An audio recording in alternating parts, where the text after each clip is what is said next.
Good morning everyone. Last लेक्चरमध्ये आपण रुची and जुली या प्रॉब्लेमचं पोस्टिंग पाहिलेलं होतं. तो प्रॉब्लेम आता आपण सॉल्व करणार आहोत. समोर ट्रायल बॅलन्स ठेवायचा.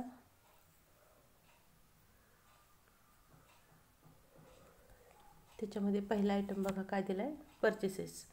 परचेसेसचा इफेक्ट कुठं होत असतो, ट्रेडिंग अकाउंटच्या डेबिट साईडला. आता इथं आपल्याला टिकमार्क आहे बरोबर. कशासाठी, अनरेकॉर्डेड परचेसेसच्या ॲडजस्टमेंटसाठी आणि परचेस रिटर्न पण आहे.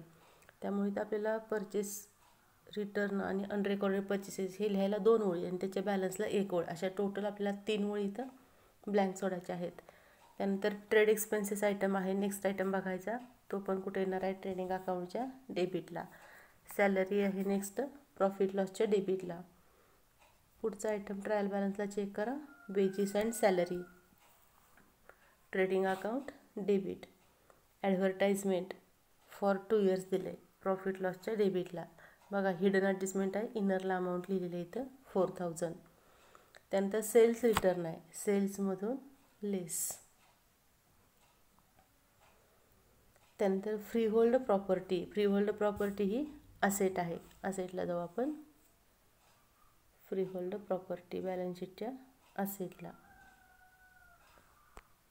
लास्ट आयटम आहे तर फ्रीहोल्ड प्रॉपर्टी. त्यानंतर ऑफिस रेंट, ऑफिस रेंट हे प्रॉफिट लॉसच्या डेबिट साईडला. ऑफिस रेंट नंतर मोटर व्हॅन असेट. त्यानंतर स्टॉक आहे, किती तारखेचा, 1/4/18 म्हणजे ओपनिंग स्टॉक, ट्रेडिंग अकाउंटच्या डेबिट साईडला. ट्रेडिंग अकाउंटच्या डेबिटला ओपनिंग स्टॉक. त्यानंतर general expenses, profit loss debit, general expenses. Next item बघा,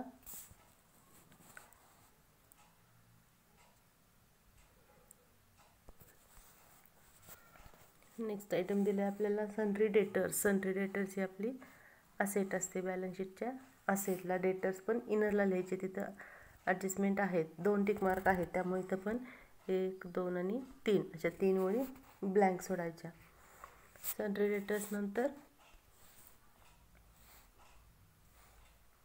कोल गॅस. पुढचा आयटम बघायचा प्रॉब्लेममध्ये. नेक्स्ट आयटम काय येतं, कोल गॅस फ्युएल, हा ट्रेडिंग अकाउंटचा आयटम आहे, कोल गॅस आणि फ्युएल. त्यानंतर कॅरेज इनवर्ड पण ट्रेडिंग अकाउंटच्या डेबिट साईडला. कॅरेज आउटवर्ड हे प्रॉफिट लॉसच्या डेबिट साईडला. आणि plant and machinery, plant machinery he asset आहे. त्या पद्धतीनं ट्रायल बॅलन्सची डेबिट साईडची इफेक्ट झाली. आता क्रेडिट साईडची इफेक्ट बघू आपण. तर क्रेडिटला पहिल्यांदा काय दिले आपल्याला, कॅपिटल दिलेला आहे. आता कॅपिटल हा आयटम आपण नेहमी कुठं दाखवत होतो, इथं बॅलन्स शीटच्या इथं लायबिलिटीला कॅपिटल असं म्हणून आपण ह्या दोन्ही इथं इनरला अमाऊंट आपण दाखवत होतो आणि त्याच्यामध्ये जागा सोडत होतो ॲडजस्टमेंटसाठी. पण या प्रॉब्लेममध्ये त्यांनी काय केलेलं आहे की सेपरेट अकाउंट ओपन केलेलं आहे. इथं पार्टनर्स कॅपिटल अकाउंट, 2 पार्टनर्सची नावं, या पद्धतीने केलं तरी पण चालू शकतं, किंवा आपण नेहमीच्या पद्धतीने करतो ना लायबिलिटीला ॲडलेस, त्या पद्धतीने केलं तरी चालू शकतो. मग आता ट्रायल बॅलन्समध्ये जो कॅपिटलचा बॅलन्स दिला आहे तो इथं क्रेडिट साईडला, त्याला नाव काय लिहिलं आहे बघा, by balance brought down. Capital account टाकायचा, इथं पर्टिक्युलर्स ही नावं मात्र सेम राहणार आणि इथं 2 पार्टनर्सची नावं जी प्रॉब्लेममध्ये दिली असतील ती लिहून घ्यायची. मग इथं अकाउंटचा तो ओपनिंग बॅलन्स आहे, त्यामुळे क्रेडिट साईडला by balance brought down. Trial बॅलन्समध्ये अमाऊंट दिली आपल्याला 80,000 आणि 40,000, त्या 2 अमाऊंट आपण त्या ठिकाणी लिहून घेतल्या. त्यानंतर नेक्स्ट आयटम बघा, क्रेडिटला काय दिलं आहे, सन्ड्री क्रेडिटर्स. सन्ड्री क्रेडिटर्स ही लायबिलिटी आहे, त्याला पण टिक मार्क आहे, त्यामुळे तो आयटम इनरला आला सन्ड्री क्रेडिटर्स लायबिलिटीला. त्यानंतर सेल्स आहे, सेल्स हे ट्रेडिंग अकाउंटच्या क्रेडिट साईडला असणार. बघा इथं सेल्स, सेल्सची अमाऊंट झाली. त्यानंतर RDD हा ओल्ड RDD आहे. आता ह्या प्रॉब्लेममध्ये आपल्याला बॅड डेट्स दिलेले नाहीत, त्यामुळे त्यांनी डायरेक्ट न्यू RDDची ॲडजस्टमेंट आहे आणि ओल्ड RDD आहे, म्हणून न्यू RDDमधून ओल्ड RDD लेस केला. पुढचा आयटम बघा काय दिला आहे आपल्याला, बिल्स पेएबल. बिल्स पेएबल ही लायबिलिटी आहे. आणि परचेस रिटर्न हे परचेसेसमधून लेस करायचे असतात. परचेस रिटर्न बघा परचेसमधून लेस झाले. आता पहिल्यांदा हिडन ॲडजस्टमेंट तुम्हाला समजावून सांगते मी. काल आपण पाहिलेली आहेच. ॲडव्हर्टाइजमेंट फॉर 2 इयर्स म्हटले. अमाऊंट किती दिली आपल्याला ॲडव्हर्टाइजमेंटची 4,000. हे आपण इनरला लिहिले. मग हा 4,000 हा 2 वर्षाचा खर्च आहे. मग 4,000ला आपण 2 जर डिवाइड केलं तर आपला आन्सर येते किती 2,000 रुपये. म्हणजे हा चालू वर्षाचा खर्च तेवढा आपल्याला कुठं दाखवायला लागतो, आउटर कॉलमला दाखवायला लागतो. एका वर्षाचे 2,000 रुपये, 2 वर्षाचे 4,000 रुपये. पुढच्या वर्षाचे 2,000 रुपये आत्ता दिलेले आहेत. तो आत्ताचा खर्च नाही म्हणून तो काय झाला पाहिजे लेस प्रीपेड 2,000.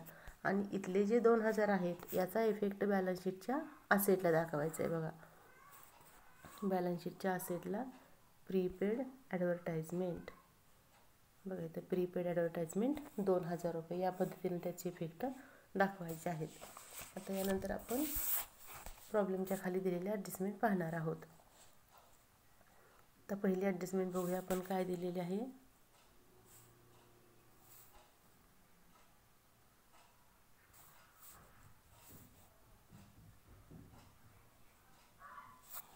एक नंबर दिली आपल्याला क्लोजिंग स्टॉक. त्याची कॉस्ट प्राईस दिली 88,000, मार्केट प्राईस दिली 90,000. जी किंमत कमी ती आपण पोस्टिंगला घेणार. पहिला इफेक्ट ट्रेडिंग अकाउंटच्या क्रेडिटला क्लोजिंग स्टॉक. आता इथं बघा क्लोजिंग स्टॉकच्या खाली ॲडजस्टमेंटचा एका इफेक्ट दाखवला आहे पण असं करायचं नाही. लास्ट आयटम घ्यायचा आपण क्लोजिंग स्टॉकच्या खाली आला तर फक्त ग्रॉस लॉस, त्याच्या खाली दुसरं काहीही द्यायचं नाही. तर प्रिंटिंग मिस्टेक झालेली आहे. मग क्लोजिंग स्टॉक सेकंड आयटम घ्यायचं नाही तर त्याच्या खाली ते ॲडजस्टमेंट घ्यायची.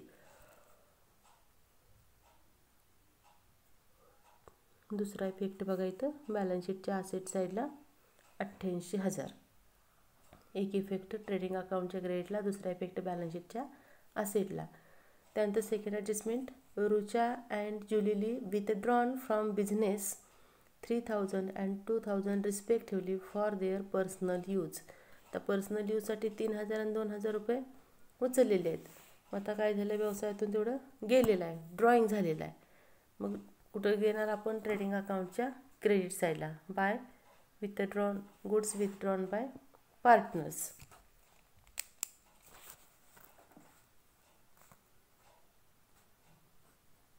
प्रॉब्लेममध्ये पण ॲडजस्टमेंटमध्ये गुड्स हा शब्द पाहिजे बघा. Rucha and Julili withdrawn goods from business म्हणजे वस्तू गेल्या, ड्रॉईंग झालं बरोबर काय, कारण इथं त्यांनी गुड्स म्हणून सांगितलेलं आहे सर, तिथं राहिलेलं आहे, प्रिंटिंग मिस्टेक झालेली आहे. गुड्स विथड्रॉन बाय पार्टनर्स असं आपल्याला त्या ठिकाणी ॲडजस्टमेंट त्यांनी सरळ सांगायला पाहिजे होतं. मग 3,000 आणि 2,000 हे काय झालं, वस्तू गेल्या तेवढ्या झाल्या आपल्या ट्रेडिंग अकाउंटच्या क्रेडिटला. आणि ड्रॉईंगची अमाऊंट आपण नेहमी काय करत होतो, कॅपिटलमधून लेस करत होतो. पण इथं लायबिलिटीला, आता बॅलन्स शीटमध्ये आपण खाली जाऊया, इथं लायबिलिटीला त्यांनी कॅपिटल अकाउंट लिहिलं का, तर ह्या अमाऊंट कुठल्या आहेत तर फायनल बॅलन्सेस आहेत. त्यामुळे तिथं आपण बॅलन्स घेतलेले नाहीत. ओपनिंग बॅलन्स आपण घेतलेत कुठं, इथं त्यांच्या अकाउंटवर. मग जे जे आयटम ॲड होतात ते कुठं घ्यायचे आपल्याला इकडं क्रेडिट साईडला, आणि जे जे आयटम आपले लेस होतात ते कुठं घ्यायचे तर इकडं डेबिट साईडला.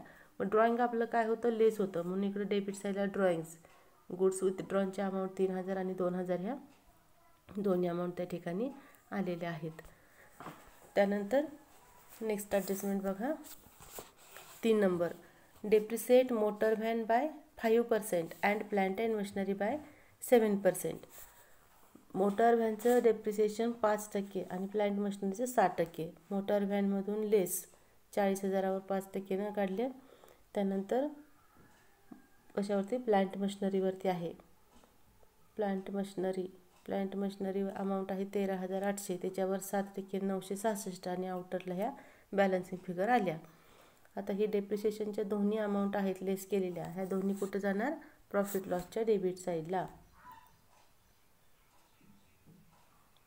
बघा इथे 2 depreciation, motor van, plant machinery, इनरला दोन्ही अमाऊंट टोटल आली आउटरला.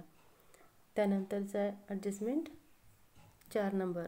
Reserve for doubtful debts on debtors at the rate 5% is to be created. RDD सांगितलं आपल्याला 5% डेटर्समधून लेस होणार आहे. आता इथं डेटर्समधून लेस होत असताना RDD ही ॲडजस्टमेंट सोडवत असताना आपल्याला त्याच्या आधी जर बॅड डेट्स असतील किंवा अनरेकॉर्डेड सेल्स असतील किंवा बिल्स रिसिवेबल डिसऑनर असेल, ह्या ॲडजस्टमेंट पहिल्यांदा आपल्याला सोडवून घ्याव्या लागत असतात. आता इथं प्रॉब्लेममध्ये एक ॲडजस्टमेंट त्यांची द्यायची विसरून राहिली बघा. इथं त्यांनी इफेक्ट सेल्समध्ये पण इथं पण दाखवलेलं आहे. तर ती अनरेकॉर्डेड सेल्सची ॲडजस्टमेंट आहे. म्हणजेच goods of ₹6,000 sold but not recorded in the books of account, या टाईपमध्ये ती ॲडजस्टमेंट असणार आहे. मी नंतर प्रॉब्लेमच्या खाली तुम्हाला ती ॲडजस्टमेंट लिहून टाकते. तर ती ॲडजस्टमेंट इथं आपली प्रॉब्लेममध्ये द्यायची राहिलेली आहे, फक्त सोल्युशनमध्ये ती ॲडजस्टमेंट आलेली आहे. तर आता काय सांगितलं, जर प्रॉब्लेममध्ये अनरेकॉर्डेड सेल्स, बिल्स रिसिवेबल डिसऑनर्ड आणि न्यू बॅड डेट्स ह्या जर ॲडजस्टमेंट असतील तर त्या आपल्याला पहिल्यांदा सॉल्व करायचे असतात आणि त्याच्यानंतर मग RDDची ॲडजस्टमेंट आपल्याला सोडवायची आहे. त्यामुळे RDDची ॲडजस्टमेंट आधी न सोडवता आधी कोणती सोडवायची, अनरेकॉर्डेड सेल्सची. डेटर्समध्ये ॲड झाले 6,000 आणि इनरला इथं टोटल 68,000 आली. आता ही विक्री झाली पण त्याची नोंद झालेली नाही. मग आता विक्री झालेली आहे पण नोंद नाही, मग आपल्याला ती नोंद केली पाहिजे. मग नोंद करायची म्हणजे काय करायचे, सेल्समध्ये ॲड करायचे. म्हणून ट्रेडिंग अकाउंटच्या क्रेडिटला इथं सेल्समध्ये ॲड झाले अनरेकॉर्डेड सेल्स. या पद्धतीने त्याचा इफेक्ट येईल आणि मग याच्यानंतर आपली जी RDDची ॲडजस्टमेंट आहे ती सोडवायला घ्यायची. आता RDD किती टक्के सांगितलं आहे, 5%. मग काय होणार, डेटर्समधून लेस होणार. मग आता 5% 62,000वर काढायचं नाही, तर इथं जो बॅलन्स आला आहे ना 68,000, त्याच्यावर 5% काढले की 3,400 आणि वजाबाकी करून आउटरला फिगर. म्हणून आपण काय केलं, इथं बॅलन्सवर RDD काढायचा असतो. म्हणून पहिल्यांदा बाकीच्या ज्या काय ॲडजस्टमेंट असतील, बाकीच्या म्हणजे कोणत्या, अनरेकॉर्डेड सेल्स, बिल्स रिसिवेबल डिसऑनर्ड आणि न्यू बॅड डेट्स, ह्या 3 ॲडजस्टमेंटपैकी जर असतील तर त्या तिन्ही आधी सोडवून घ्यायच्या, नंतर RDDची ॲडजस्टमेंट आपल्याला सोडवायची आहे. आता कॅल्क्युलेट केलेला RDD हा न्यू आहे. प्रॉफिट लॉसच्या डेबिटला बघा, टू न्यू RDD, इनरला अमाऊंट आणि मग अशी जो ट्रायल बॅलन्समधला ओल्ड RDD लिहिला तो वजाबाकी करून आउटरला बॅलन्सिंग फिगर काढायची आहे. नेक्स्ट ॲडजस्टमेंट बघा, किती नंबर ॲडजस्टमेंट आहे आपली आता प्रॉब्लेममध्ये दिलेली, 5 नंबर. आउटस्टँडिंग वेजेस ₹800, वेजेसचे 800 रुपये आउटस्टँडिंग आहे. चालू वर्षाचा खर्च आहे पण दिलेला नाही. वेजेसमध्ये काय होणार आहे, ॲड झाला, आउटरला बॅलन्सिंग फिगर आली आणि तेवढं देणं आहे, दिलेलं नाही. म्हणजे बॅलन्स शीटच्या लायबिलिटीला आउटस्टँडिंग वेजेस 800 रुपये. आणि last adjustment, goods of ₹6,000 were purchased on credit but no entry was found in the books of account. म्हणजे 6,000 रुपयाच्या वस्तू खरेदी केलेल्या आहेत पण त्याची नोंद पुस्तकामध्ये झालेली नाही. म्हणजेच हे काय आहे तर अनरेकॉर्डेड परचेसेस आहेत. आता अनरेकॉर्डेड परचेसेसचा इफेक्ट परचेसेसमध्ये ॲड, क्रेडिटर्समध्ये ॲड होणार आहे. परचेसेसमध्ये ॲड अनरेकॉर्डेड, इनरला बॅलन्सिंग फिगर आली. त्यानंतर इकडं क्रेडिटर्समध्ये ॲड अनरेकॉर्डेड परचेसेस, इकडं बॅलन्सिंग फिगर आउटरला आलेली आहे.